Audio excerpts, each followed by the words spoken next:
이 사람이요, 일본의 그 전전천왕이었죠. 일본의 전전천왕이었던 히로히토인데, 히로히토. 2차 세계대전 중에 이 중일 전쟁과 태평양 전쟁을 일으켰던 인물이죠. 어렸을 적 이름이, 네, 재밌습니다. 미치노미야. 네, 미치노미야였다고 합니다.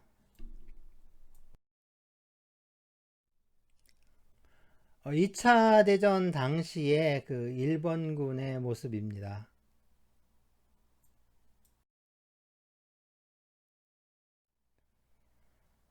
만주를 침략해서 만주국을 세우고요.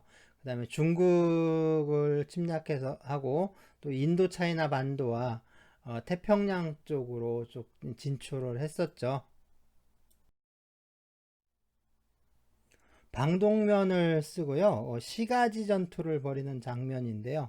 이게 실제 전투 장면인지 아니면 연출된 화면인지 그건 좀 잘 모르겠습니다. 잘 모르겠고요. 어쨌든 당시에 그 일본 제국주의가 외쳐대던 게 이 대동아 공영이었는데 대동아 그러니까 동아시아를 하나의 틀로 묶어서 함께 번영을 누리자 뭐 이런 구호였는데 이게 바로 일본이 외쳐대던 이 대동아 공영의 실체입니다. 한국과 대만은 이미 식민지로 점령한 상태였고요. 그 다음에 거기에다가 만주에는 이 괴뢰 국가인 만주국을 세웠죠. 여기에다가 중국과 인도를 점령하고 그 다음에 인도 차이나 반도와 태평양의 여러 나라를 거쳐서 호주와 뉴질랜드까지 완전히 병합을 해서 대일본 제국의 틀로 묶겠다. 뭐 이런 생각이었던 건데요. 참 뭐랄까요? 꿈도 야무지다고 해야 하나요? 자, 그런데 우리가 지금 가장 크게 착각하고 있는 게 있는데요. 그게 뭐냐면 바로 동맹입니다. 그러니까 이 동북아시아에서 미국의 전략적 동맹 국가로 한국이 최우선이고 한미 동맹이야말로 미국의 최우선적 정책이라고 생각하는 거. 그건 어떻게 보면 참 바보 같은 생각인데요. 동북아시아에서 미국의 최우선적 전략적 동맹 국가는요, 우리가 아니라 일본입니다. 한미 동맹이 최우선이 아니라 바로 미일 동맹이 최우선이고요. 한미 동맹은 이 미일 동맹의 부수적이고 종속적인 체계에 불과해요. 그러니까 미국이 지켜야 하는 마지막 전선은 한국이 아니라 일본인 거죠. 한국은 그걸 위한 일종의 완충지대고 전쟁터로 쓰는 접경지대인 거예요. 자, 미일 동맹은 그 100년도 훨씬 넘었습니다. 자, 미일 동맹이 깨졌던 게 2차 세계대전 중에 잠시 있었던 일에 불과한 거죠. 자, 일본이 우리나라와 대만을 무단으로 식민지로 병합한 것이나 또 만주사변을 일으켜서 만주를 점령하고 만주국을 세운 게 일본이 단독으로 했을까요? 일본이 단독으로 할 수 있었던 것일까요? 사실상 그 미국에 묵인이 있었기 때문에 가능했던 거죠. 그게 그 2차 세계대전 중에 잠시 틀어졌던 것 뿐입니다. 그래서 하와이에 그 진주만을 기습해서 그 미국을 겁주려고 했던 거죠. 그러니까 미국을 겁을 줘서 대서양과 유럽 쪽에만 신경 쓰고 태평양 쪽은 그냥 하와이에서 멈춰 있어라.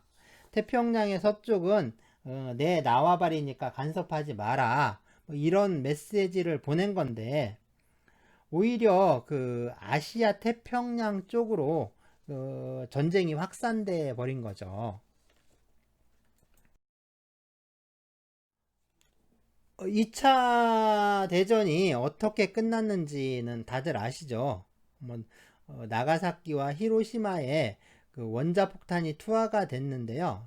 이 원폭을 투하해서 그 일본이 항복하고 동아시아의 여러 나라들이 해방되었지만 세계사적으로 보면 이 원폭 투하는 그 미국의 도덕성에 치명적인 타격을 주는 사건이기도 했습니다. 사진에 보이는 곳이 이 히로시마에 남아있는 원폭돔인데요. 유명한 건물이죠.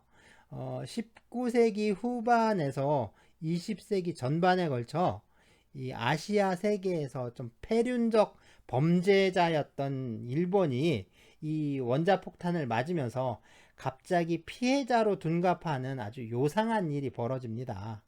그러니까 미국이든 일본이든 사실 인류 역사에서 요구하는 도덕성이 결여된 진짜 제국주의 국가들이었던 거죠.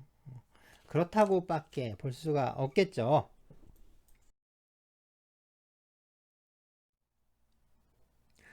일본이 항복을 한 후에 일본군들에게서 압수한 그 무기들인데요. 주로 이제 그 옆에 조그만 권총도 있지만 그 일본 도가 많죠.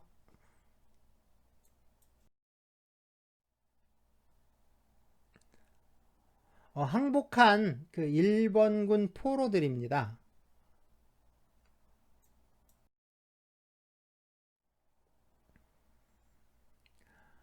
일본 측 대표들이 항복을 조인하기 위해서 미국의 군함인 이 미주리호를 방문한 장면인데요. 좀 재밌죠? 19세기에 유행하던 이 실크햇을 쓰고 그 연미복을 입고 있죠. 20세기 중반인데 이 사람들은 여전히 19세기를 살고 있었던 것인지도 모르죠. 어쩌면 뭐 천황이 있는 거 보면 천황을 모시고 있는 게뭐 지금도 여전히 좀 19세기를 살고 있는 건 아닌지 뭐 그런 생각도 들어요.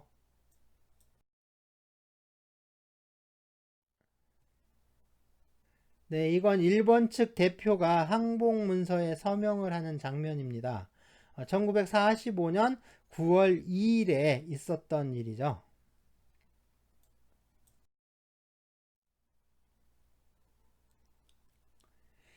2차 세계대전에 전범 재판이 열리고 있는 장면인데요. 뭐 사실상 가장 큰 전범이죠. 전범의 우두머리가 빠져 있죠. 뭐 그게 누구라고 꼭 말을 해야 하는 건 아니죠. 그죠? 맨 첫 장에서 봤죠.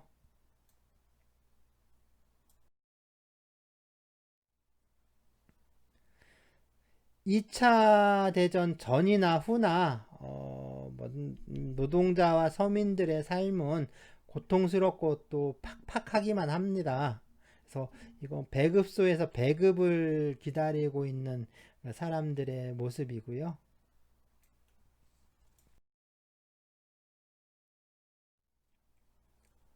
생활이 힘든 만큼 이 사회적 갈등도 빈번하게 발생할 수밖에 없죠.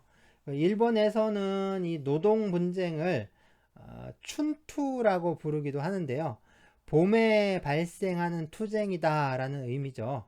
그래서 임금 협상이라든가 단체 협약의 체결이 주로 봄에 이루어지기 때문에 이 노사 분쟁도 주로 봄철에 발생했는데요. 그래서 이 춘투라고 불리게 됐습니다.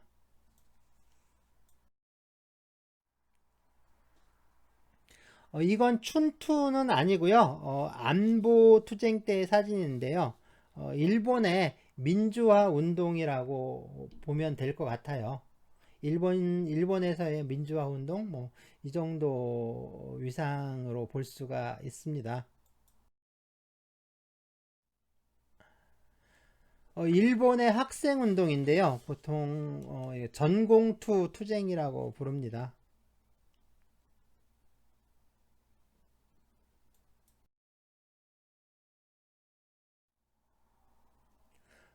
이것도 전공투 투쟁의 한 장면인데요. 상당히 과격해 보이죠? 전공투가 실패하면서 극좌 그룹인 이 적군파가 등장하게 되는데요. 이 적군파는 국제적인 테러와 항공기 납치 사건들을 많이 벌였어요. 특히 이 일본 항공 여객기인 이 요도호를 납치를 해서 그 북한으로 망명하기도 했는데요. 하지만 이 1980년대에 들어서면서 사실상 와해가 됐고요. 그래서 명맥만 유지하다가 2001년 5월에 공식적으로 해체가 되었습니다. 그러니까 1969년에 적군파가 결성이 됐으니까 사실상 40여 년이 지나서 해체가 된 거죠.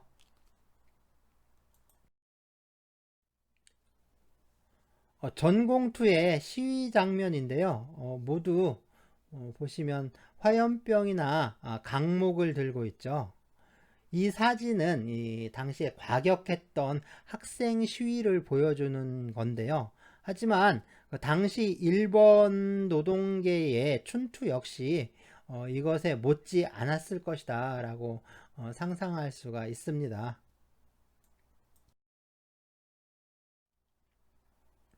네, 요즘 있는 춘투 장면입니다.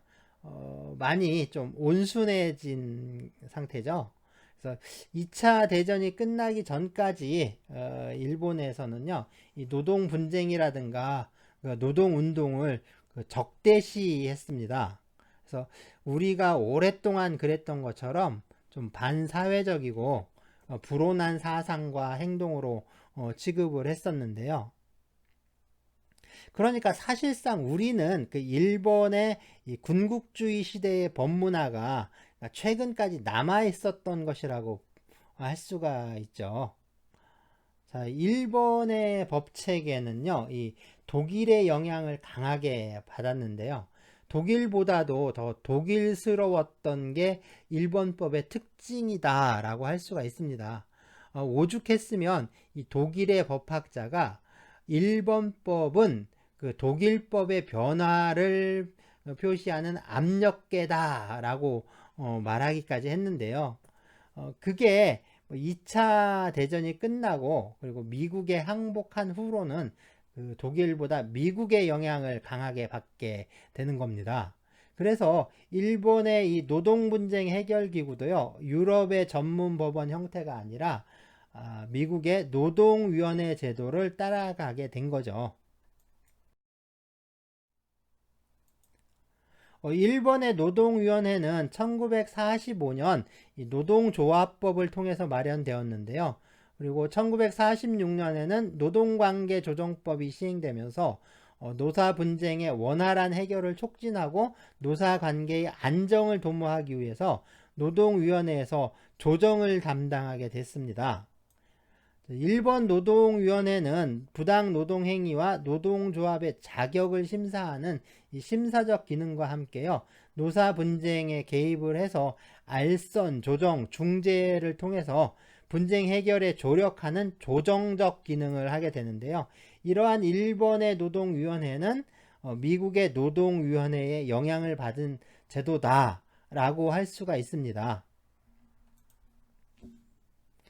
그 후에 1960년대 후반에 들어오면서 노사관계가 안정이 되기 시작하고요.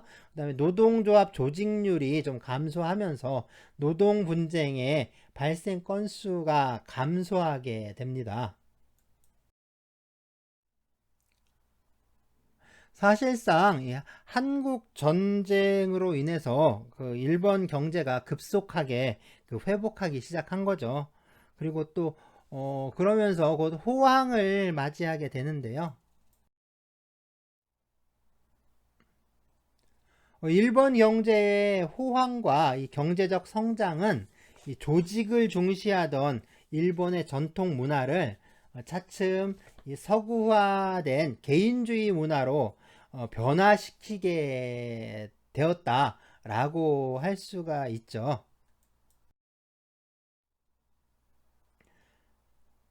집단적 노동 분쟁이 감소하는 경향을 보이는 데 반해서요, 이 개별적 분쟁이 계속적으로 증가하게 됐고요. 특히 해고나 임금체불과 같은 노동자 개인과 사용자 사이의 노동 분쟁이 현저하게 증가하는 특징을 보이고 있습니다.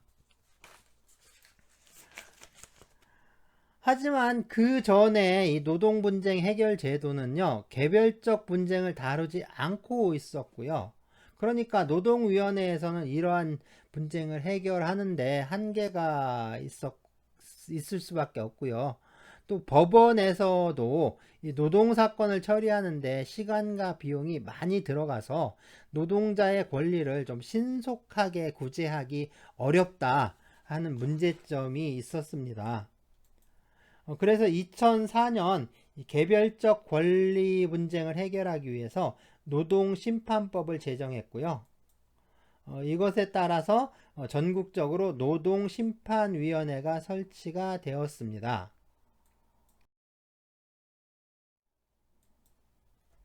먼저 이 노동위원회인데요. 이 사진은 토토리언의 그 지방노동위원회에서 노동심판을 진행하는 장면이라고 해요. 일본의 노동위원회는 1945년 노동조합법에 의해서 일본 헌법이 보장하는 이 노동 3권을 구체화하고 부당 노동 행위를 구제하기 위하여 그 제도적 기틀이 마련되었고요. 이어서 1946년 노동관계 조정법에 의해서 조정 기능을 담당하게 되었습니다. 일본의 노동위원회는 그 먼저 부당 노동 행위를 심사하고 노동조합의 자격을 심사하는 심사적 기능을 담당합니다. 그리고 노동 분쟁에 개입을 해서 알선, 조정, 중재를 통해서 분쟁 해결에 조력하는 조정적 기능을 하게 되죠. 노동위원회는 중앙노동위원회와 지방노동위원회로 구성되어 있는데요. 이들 노동위원회는 후생노동성이나 아니면 일본의 지방조직이죠. 도도부현 지사들의 주의나 감독을 받지 않고요. 독립해서 활동하는 이 독립행정기관에 해당합니다. 중앙노동위원회는 이 후생노동성의 외국으로 있고요. 지방노동위원회는 각 도도부현에 설치가 되어 있습니다. 그럼 이 도도부현이 뭐냐 하는 건데요. 일본어로 읽으면 토도후켄인데요. 일본의 광역자치단체인 도후켄 이걸 말합니다. 먼저 이 토는요, 일본 수도인 도쿄인데요. 이 도쿄도 하나가 있고요. 한자로 하면 수도, 도읍지 할 때 쓰는 이 도자죠. 다음으로 이 길도입니다. 길도자를 쓰죠. 북해도, 네, 홋카이도가 있어요. 도자가 섬도자가 아니라 이 길도자입니다. 역시 하나만 있어요. 하나가 있죠. 다음으로 후라고 읽는데요. 일본의 옛날 수도 교토, 그래서 교토후가 있고요. 그 다음에 또 오사카후가 있습니다. 두 개가 있어요. 이렇게. 그리고 이제 나머지는 모두 네, 캔이라고 하죠. 캔이 있습니다. 모두 43개가 있습니다. 네, 일본의 지방노동위원회는 이 각 지방마다, 그러니까 이제 도도부현마다 설치가 되어 있어요. 관행적으로 일본은 그러니까 9개의 지방으로 나누고 있는데요. 북쪽으로 북해도, 홋카이도가 있고요. 그 아래에 토호쿠, 동북지방으로는 6개의 현이 있고요. 밑에 이제 간토, 그래서 이제 관동지방이죠. 이 도쿄도와 이제 6개의 현이 있고요.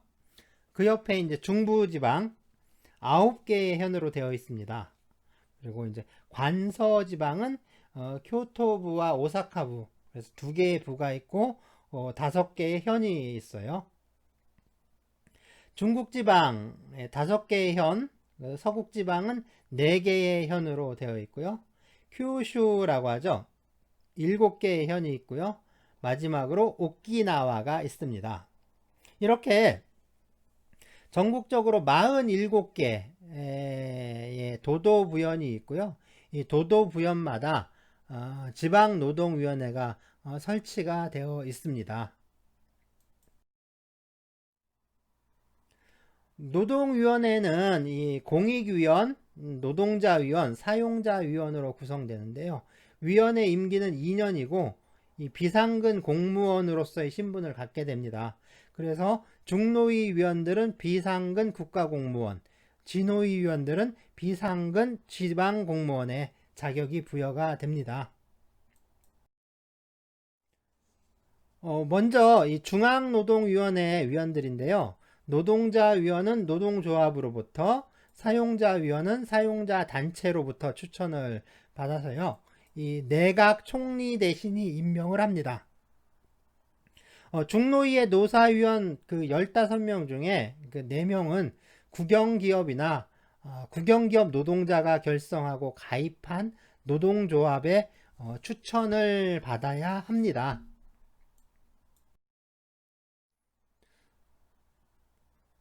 공익위원의 경우에 학식과 경험이 있는 사람 중에서 좀 선정이 되는데요.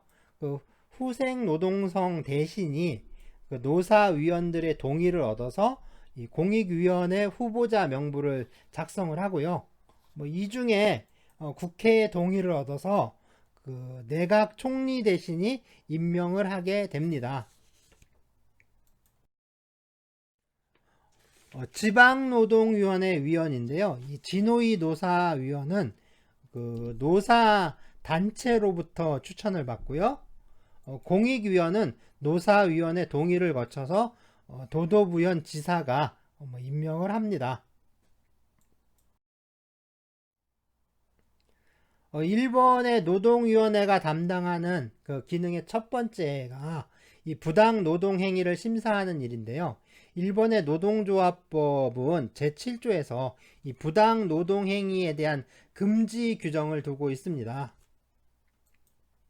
먼저 제1호에서 노동자가 노동조합의 조합원이거나 노동조합을 가입 또는 결성하려고 하거나 노동조합에 정당한 행위를 하였다는 이유로 해고나 기타 불이익한 취급을 받는 것, 이것을 금지하고 있는데요. 이렇게 법이 금지하고 있는 불이익한 처분하는 것을 이 부당 노동행위라고 합니다. 이런 것들이 부당 노동행위에 해당해요. 또 한편으로 제4호에 규정하고 있는데요. 노동자가 노동위원회에 부당노동행위 구제 신청을 하거나 중앙노동위원회 재심사 신청을 한 경우 또는 노동위원회가 이러한 신청에 대하여 조정 또는 신문을 한 경우 노동관계조정법에 의하여 노동쟁의 조정을 한 경우 노동자가 증거를 제시하거나 발언을 한 것을 이유로 노동자를 해고하거나 기타 불이익 취급을 하는 행위 이런 것도 금지하고 있습니다. 불이익 취급이라고 할 수가 있고요. 또한 정당한 이유 없이 단체 교섭을 거부하는 것이나 노동조합의 운영에 대해서 지배, 개입하거나 경비를 원조하는 행위 역시 부당 노동행위로서 금지되어 있습니다.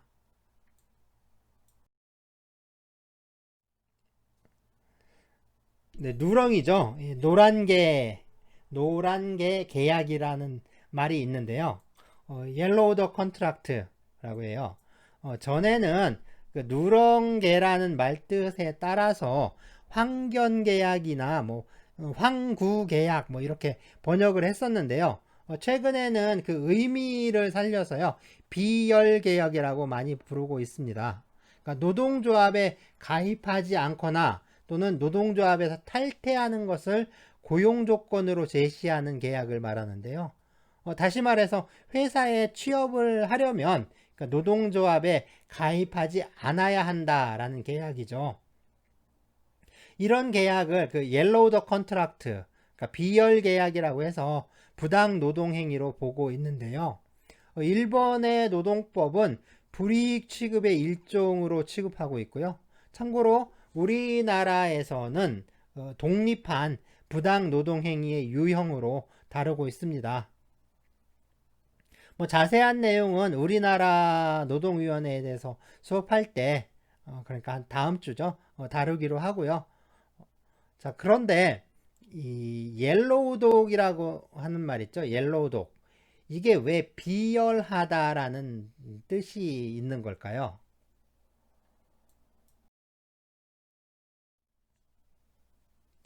예수가 체포되는 장면, 그 장면을 그린 그림인데요. 가롯 유다가 은화 30잎에 이 예수를 팔았죠. 지금 이 가롯 유다가 로마 병정에게 예수를 넘겨주려고 그 신호를 보내는 건데요. 예수에게 입을 맞추려고 하고 있습니다. 그런데 이 가롯 유다의 옷을 보면 좀 누런색 계통이죠.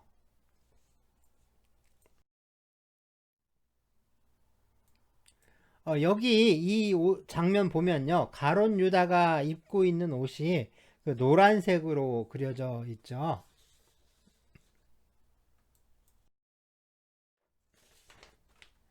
네, 최후의 만찬에도 역시 노란 옷을 입고 있는 가롯 유다가 나오죠.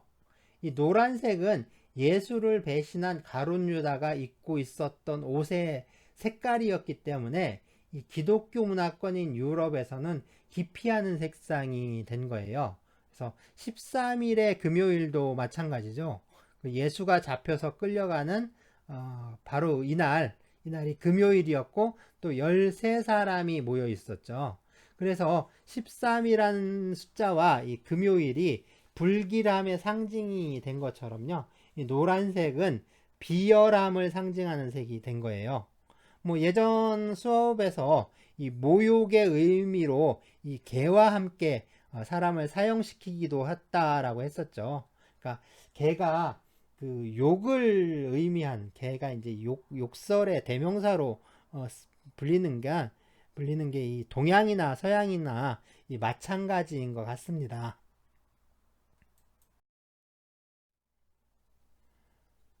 부당 노동행위 구제 신청은요, 이 노동자나 노동조합, 노동자 단체 또는 이 사용자의 주소지나요, 아니면 주된 사무소의 소재지 또는 이 부당 노동행위가 이루어진 그 장소를 관할하는 지방노동위원회 중에 이렇게 선택해서 신청할 수가 있습니다. 만일에 여러 진호위가 연계되어 있는 사건이라면 그 최초로 신청을 받은 진호위가 사건을 관할하는데요. 필요하다고 인정되는 경우에는 중노위가 관할권을 가지는 다른 진호위를 지정할 수도 있습니다. 구제 신청은 부당 노동행위가 발생한 날로부터 1년 이내에 관할 진호위에 구제 신청서를 제출해야 하는데요. 부당 노동행위가 이례적인 것이 아니라 계속되고 있는 경우라면 그 행위가 종료된 날로부터 1년 이내에 신청을 해야 합니다. 진호위에 신청을 할 때는 본인이 직접 신청하는 게 원칙이고요. 대리 신청은 허용되지 않습니다. 노동조합이 신청하는 경우에는 이 노동조합법상의 적법한 노동조합이라는 것을 좀 증명하는 자료를 함께 제출해야 하고요. 신청은 서면으로 하는 게 일반적이지만 예외적으로 이 구두로 하는 것도 가능하다고 합니다. 부당 노동행위 사건은 지방노동위원회에서 1차 심사를 진행하고요. 노동위원회가 법원은 아니지만 이 절차에 있어서 법원과 유사하다고 할 수 있는데요. 그래서 준사법 절차라고 합니다. 노동위원회는 이런 준사법적 절차에 의해서 사용자의 부당 노동행위가 있었는지를 판단을 하고요. 부당 노동행위가 인정되면 사용자에게 시정조치를 명하게 되죠. 그리고 진호위 판단에 불복하는 당사자는 이 중노위에 재심을 청구하거나 법원에 행정소송을 제기할 수가 있습니다. 노동위원회는 사건을 조사할 수 있는데요. 노동위원회의 조사는 이 신문을 보조하는 절차로서 당사자 쌍방의 주장을 확인하고요. 또 신문 절차에서 증거 조사가 신속하고 또 정확하게 이루어지도록 이 관련된 증거나 증인을 준비하는 것을 목적으로 합니다. 신문 절차에 있어서 이 변론주의가 원칙이긴 한데요. 다른 말로는 이 당사자주의라고도 합니다. 증거를 수집하고 제출하는 책임이 이 당사자에게 있고, 당사자가 수집해서 변론에 제출한 소송 자료만을 재판의 기초로 삼아야 한다 하는 원칙을 말하는데요. 이 변론주의에 좀 상반되는 원칙을 직권주의라고 하는데요. 이 당사자주의에서 법원이 좀 객관적이고 중립적이고 객관적이고 중립적이면서 좀 소극적인 역할에 불과했다면, 이 직권주의 하에서 법원은요, 실체적 진실을 발견하고 또 사건을 해결하기 위해서 좀 적극적으로 개입을 하게 되죠. 네, 노동위원회에 강제 권한이나 또는 증인에 대한 출두 요구권이 부여되어 있는 점에서 보면 상당히 직권주의적 요소들도 많이 가미되어 있다라고 할 수가 있습니다. 조사 절차가 종결되면 신문이 게시되는데요. 이 신문은 구제 신청과 관련된 이 사용자의 행위가 부당 노동행위에 해당하는지 그 여부를 판단하기 위해서 당사자 신문과 증거조사를 하게 됩니다. 그러면 누가 사실을 증명해야 하는지 문제가 되는데요. 이것을 증명책임이라고 합니다. 증명책임에 대해서 법률에 규정하고 있지는 않지만 보통 주장하는 자가 증명하는 게 원칙입니다. 그러니까 구제 신청을 한 자가 부당 노동행위가 있었다는 사실을 증명해야겠죠. 다만 이 엄격한 증명이 아니라 소명 정도면 충분하다고 하는데요. 이 엄격한 증명이나 소명은 이 증명의 정도를 말하는 겁니다. 그래서 엄격한 증명은 범죄 행위, 그러니까 범죄 혐의를 증명하는 것처럼 좀 높은 수준의, 높은 정도의 증명을 말하고요. 소명은 좀 아주 낮은 정도의 증명을 말한다 라고 이해할 수 있습니다. 당사자의 좀 신청이 있거나 또는 위원장이 필요하다고 인정하는 경우에는 이 공익위원들의 결정에 의해서요, 당사자에게 심사의 시료를 확보하기 위해 필요한 조치를 취할 것, 이런 것을 권고할 수가 있어요. 또 부당 노동행위의 심사 도중에 노동자가 이 경제적 문제와 같이 현저한 어려움에 직면하는 경우가 있는데요. 이런 경우에는 심사 도중에도 이 노동위원회가 당사자에게 좀 필요한 조치를 취해라 라고 권고할 수가 있습니다. 권고는 일종의 행정 지도인데요. 그래서 강제력은 부여되지 않습니다. 따라서 권고에 따르지 않더라도요, 벌칙 같은 어떤 불이익이 부과되진 않고요. 실제로는 보면 권고를 받아서 이행을 하거나 또는 권고를 계기로 화해가 성립되는 경우가 좀 있다고 합니다. 신문이 다 끝나면 조사나 신문 내용에 근거를 해서요, 사실 인정, 법률 적용, 명령 주문의 확정이 좀 이루어지게 되는데요. 명령은 이 전부 인정, 일부 인정, 기각, 각하로 나뉘게 되고요. 해당 명령은 좀 서면으로 작성돼서 당사자에게 직접 또는 우편으로 이렇게 송달이 됩니다. 이러한 명령의 효력은 당사자에게 이 명령서가 교부된 날로부터 좀 발생하기 때문에 당사자는 지체 없이 그 명령을 이행할 이 공법상 의무를 좀 부담하게 됩니다. 그리고 이제 명령을 받은 사용자가 재심 신청이나 아니면 행정소송을 제기해도 이 명령을 이행할 의무가 유예되지는 않고요. 다만 그 재심 신청이나 행정소송의 제기로 이 명령이 확정되지 않았기 때문에 이 불이행에 대하여서, 그러니까 불이행에 대해서 형벌이 부과되지 않을 뿐이라고 합니다. 그래서 이제 그 중노위의 재심이나 행정소송에 이 확정 판결이 있게 되면, 그래서 이 확정 판결에 의해서 이 취소가 된 경우에는 이 명령의 효력이 없어진다고 합니다. 그때서야 이제 없어지는 거죠.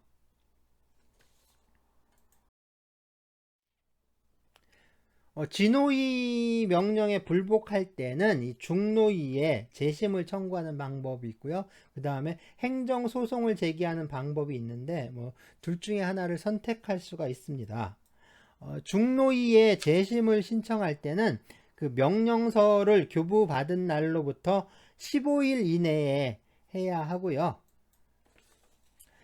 중노위에 재심을 신청하지 않고 행정소송을 제기하는 경우에는 30일 이내에 이 명령을 발한 진노위 소재지를 관할하는 이 지방법원에 명령에 대한 취소 소송을 제기해야 합니다. 만일 이 노동위원회의 판정이 재판에 의해서 취소가 되면 법원이 이 중노위에 재처분 명령을 하는데요. 그러면 이 노동위원회는 다시 판정을 해야 합니다. 지방법원의 판결에 불복할 때는요, 해당 지방법원을 관할하는 고등법원에 항소할 수 있고요. 해당 고등법원의 판결에 불복을 하면, 불복하게 되면 이 최고재판소에 상고할 수 있어요.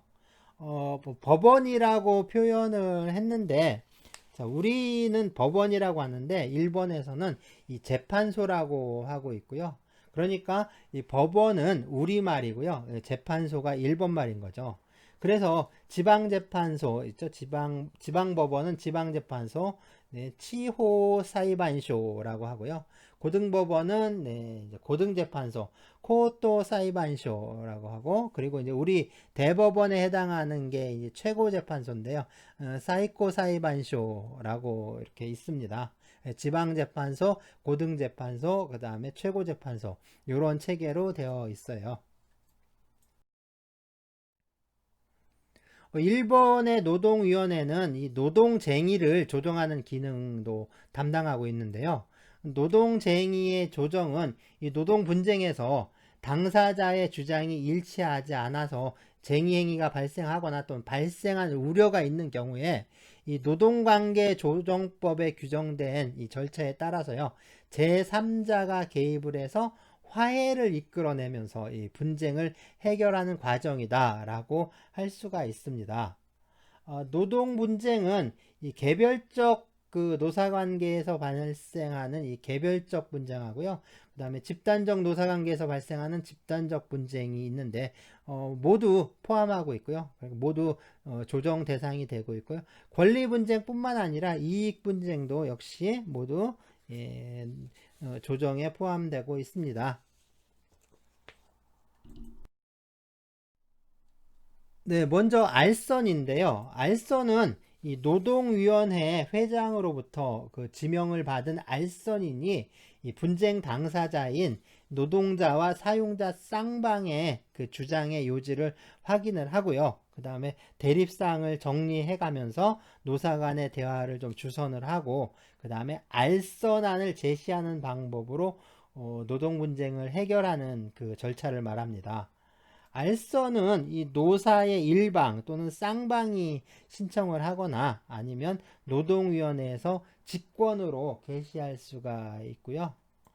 실무상 보면 절차가 간편하기 때문에 가장 많이 활용이 된다고 합니다.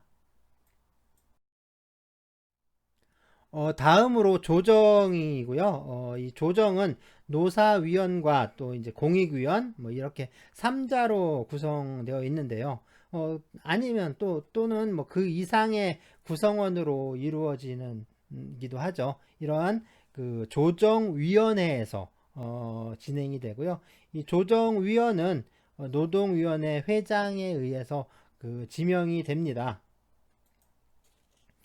자, 노사 쌍방이 신청하는 경우 있고요. 노동자와 사용자 중 쌍방이나 일방이 노동협약에 근거해서 신청하는 경우, 그 다음에 공익사업의 노동쟁의가처럼 이 노동위원회가 직권으로 조정을 행할 필요가 있다라고 판단해서 결의하는 경우, 그다음에 공익사업이나 노동쟁의 규모가 좀 상당한 경우, 공익의 현저한 장애를 야기할 사건에 관하여 후생노동성 대신이나 도도부연지사로부터 조정의 청구가 있는 경우, 뭐 이런 경우에 조정이 개시가 됩니다. 원칙적으로 이 조정은 조정안을 제시해야 하는데요. 이 조정안을 수락할 것인지는 이 당사자들의 의사에 달려 있습니다.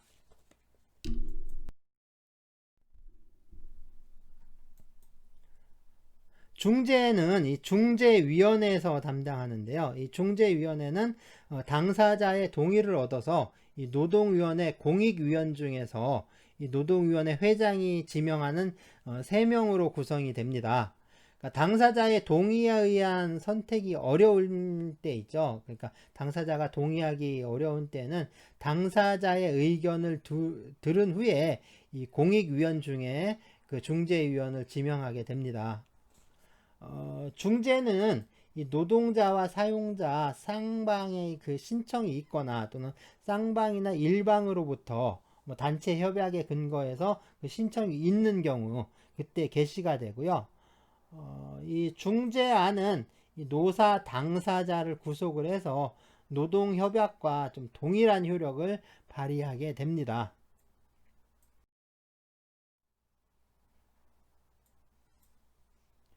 자, 알선 조정 중재의 좀 차이점에 대해서 도표로 정리를 한 건데요.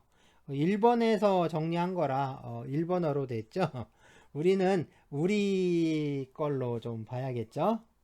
자, 이렇게 개시 사유, 노동위원회 측의 조정 주체, 해결안의 제시, 해결안의 수락, 신청 후 다른 조정 방법, 당사자 신청 이외의 개시 사유 이렇게 이제 나누어서 좀 정리해 두었고요.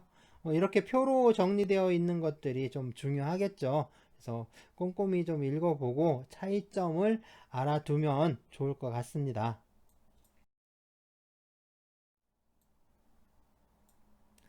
다음으로 2000년대 들어 도입된 이 노동심판제도인데요.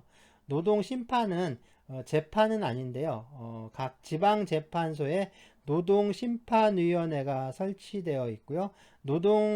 지방재판소의 판사가 노동심판관을 맡고 있다라는 게 좀 특징적이라고 할 수가 있습니다. 노동심판제도는 이 개별적 권리 분쟁을 대상으로 해서요, 이 조정과 심판을 하는 절차이고요. 하지만 이 법원에 소송을 제기하기 전에 뭐 반드시 노동심판을 신청해야 한다 하는 건 아니고요. 이 노동심판 절차를 이용할 거냐 말 거냐는 당사자가 자유롭게 선택할 수가 있습니다. 노동심판제도는요, 이 사법제도 개혁의 일환으로 좀 도입된 거고요. 개별적 노동 관련 민사 분쟁을 대상으로 해서 그 지방 그 재판소의 재판관 1명하고 노동 관련 지식이나 경험을 가진 전문가 2명에 의해서 구성되는 합의체죠. 이제 합의체 이 노동심판위원회에서 심리를 진행하게 됩니다. 그래서 이 노동심판위원회의 심리는 원칙적으로 3번 이내에 사안의 실정에 맞는 이 적절한 판단을 내려야 하는데요.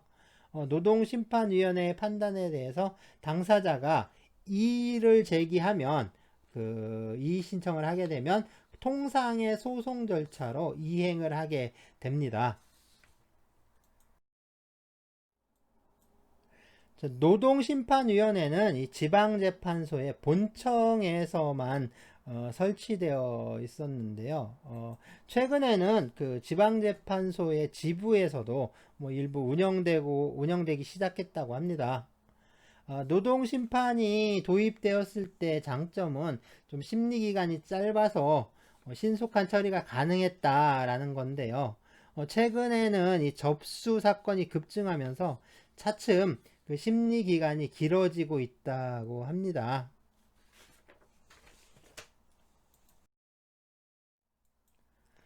예, 노동 심판 대상이 되는 사건은요, 이 개별적 노동 관련된 민사 문제, 다시 말해서 노동계약의 여부라든가 뭐 그 외에 노동관계에 관한 사항에 대해서 이 개별 노동자와 사용자 사이에 발생하는 민사 분쟁이 대상이 되고요.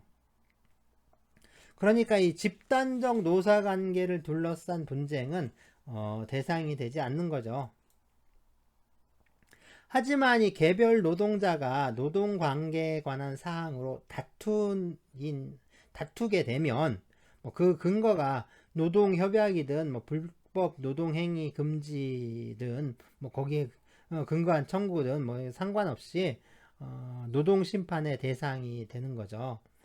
예를 들어서 뭐 그런 경우죠. 이 노동조합에 소속되어 있다, 노동조합에 가입했다, 노동조합 활동을 했다. 그런 이유로 해고를 당한 경우에 이건 부당 노동행위에 해당하는데요. 어쨌든 노동자가 해고의 무효를 주장하는 경우가 있을 수 있죠. 자, 이것처럼 분쟁이 집단적 노동관계에서 발생하긴 했지만 노동자 개인이 신청인으로 되어 있는 경우에는 이 노동심판제도의 대상이 될 수가 있습니다.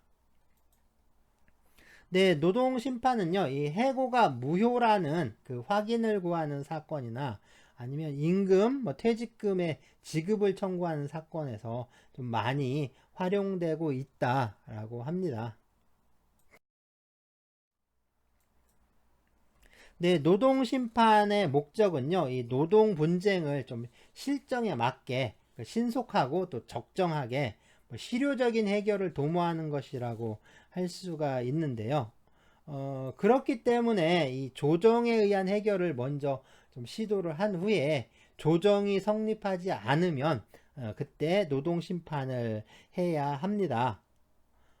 네, 조정이 성립하게 되면요, 이 법원 서기관이 재판소 서기관이죠. 재판소 서기관이 이것을 이제 조서에 기재하는데요. 이렇게 조서에 기재가 되면 재판상 화해와 동일한 효력을 갖게 되고요. 또 노동 심판에 대해서 분쟁 당사자가 이의를 신청하지 않는 경우에도 그대로 또 확정이 돼서 재판상 화해와 또 동일한 효력을 갖게 됩니다. 네, 노동심판을 신청하려면 이 당사자가 신청서를 제출하여야 하는데요. 후에 이 소송으로 이행하는 경우에는 이 신청서가 소장으로 간주가 됩니다. 이 신청서에는 당사자, 그 다음에 뭐 대리인, 신청 취지와 이유를 좀 기재를 해야 하고요.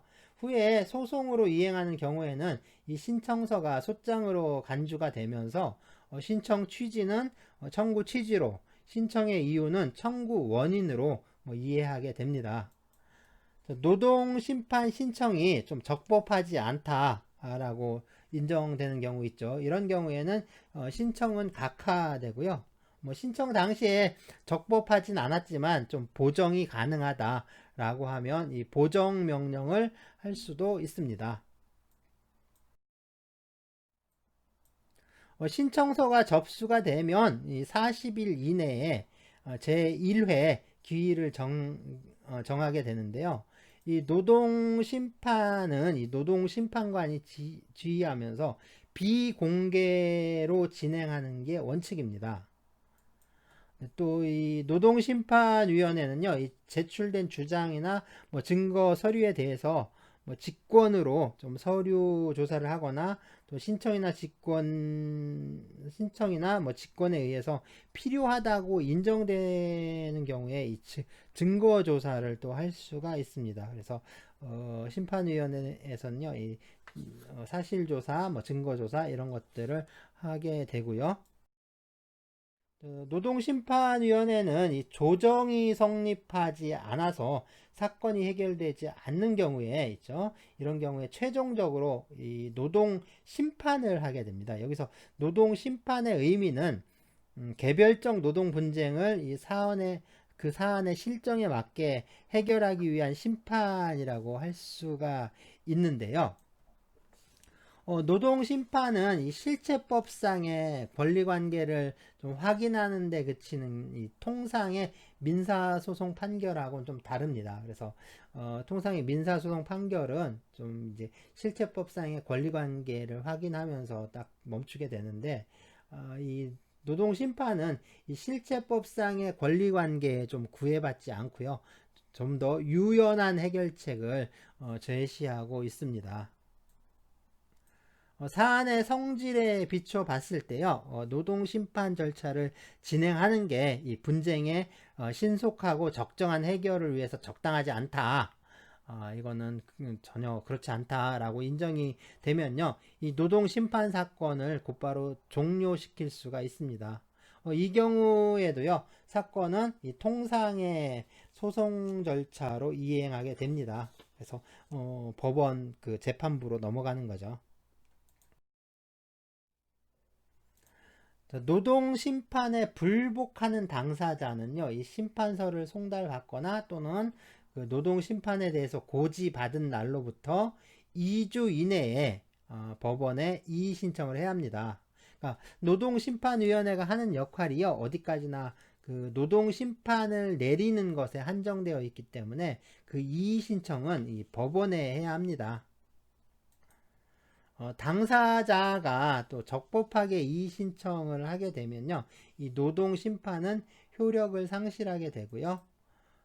노동 심판 절차에 신청이 있었을 때 그리고 소송이 제기된 것으로 간주가 되죠. 그래서 그 노동심판 신청했을 때 소송 제기한 것으로 간주가 되면서 또 이 심판 신청서가 소장으로 간주가 되죠. 그래서 사건은 이 통상의 소송 절차로 이행을 하게 됩니다.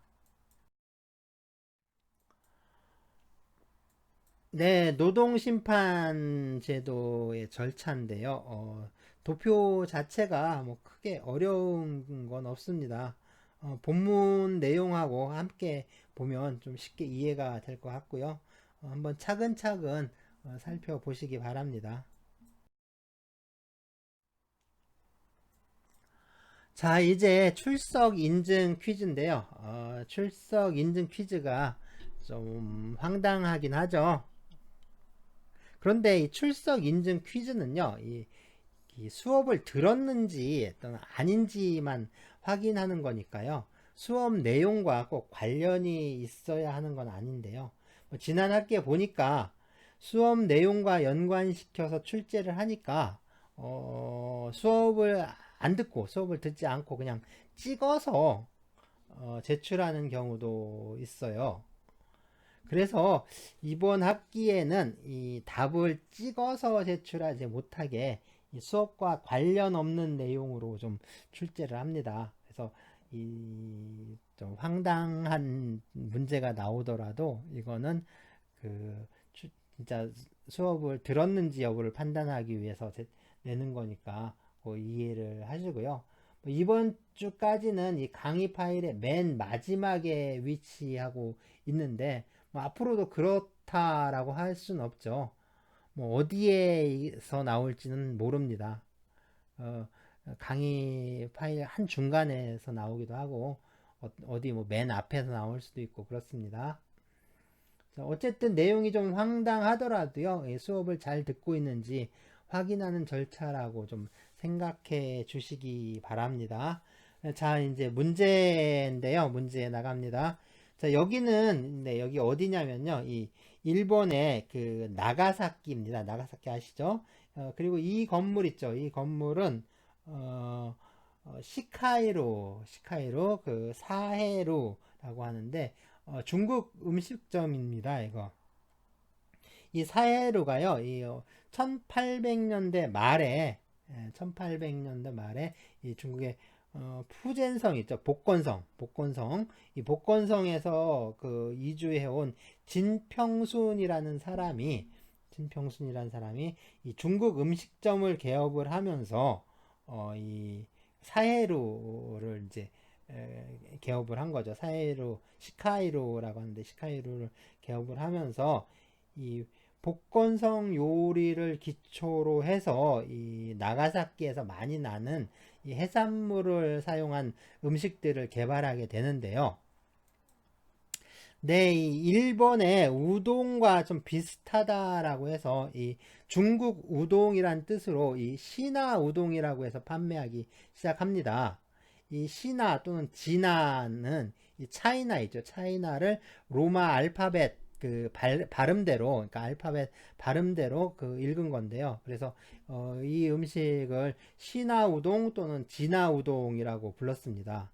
그러다가 이게 이름이 좀 바뀌게 되죠. 지금은 그래서 이게 나가사키 뭐뭐라고 불리고 있는데요. 근데 이 음식이 우리나라에도 전래가 되죠. 그래서 이 음식이 우리나라에 소개가 되면서 이 매운 고춧가루가 들어간 음식으로 발전을 하게 되죠. 그래서 짜장면이 인천을 중심으로 해서 발전한 음식, 그러니까 저 산동성 계통의, 그러니까 산동 지방 아니면 북경 지방의 이제 음식이라고 하면, 네, 지금 보이는 이 음식은 그 복건성에서 유래를 한 거고요. 어쨌든 우리나라에는 이 군산을 통해서 들어와서 발전했다라고 이제 알려져 있습니다. 그래서 우리나라에서 이제 짜장면과 함께 가장 서민적이고 또 대표적인 그 중화 요리라고 할 수 있는 이 음식의 이름은 무엇일까요? 네, 두 글자입니다. 네, 문제 출석 퀴즈 딱 두 글자로 적어주시면 됩니다. 자, 다음 이제 주제는요. 지금까지는 다른 나라의 노동 분쟁 해결 제도에 대해서 알아봤는데요. 이제 다음 시간에는 우리나라의 이 노동 분쟁 해결 기구죠. 이 노동위원회에 대해서 살펴보기로 하겠습니다.